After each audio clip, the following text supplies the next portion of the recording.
Hi, I'm Myrna Ficken from A Quilter's Choice, APQS West. I want to show you how to line up the rows on your pantograph so they're spaced perfectly apart. You don't want them 5 inches apart and you don't want them overlapping.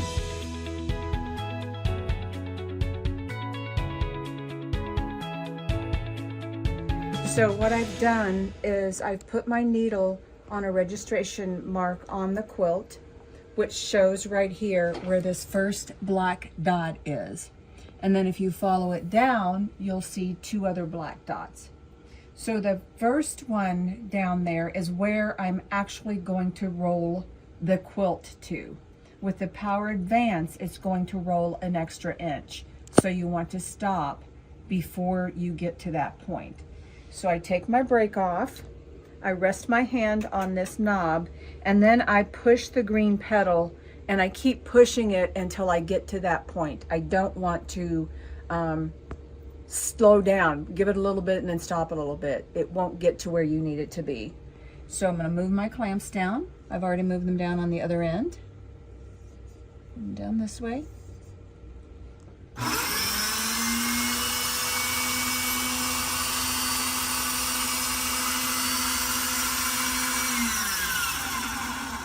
So if you stop at that first dot about an inch above where you want to go, your machine should stop right on that point. If you're off a little bit, you can tap your Power Advance foot a little.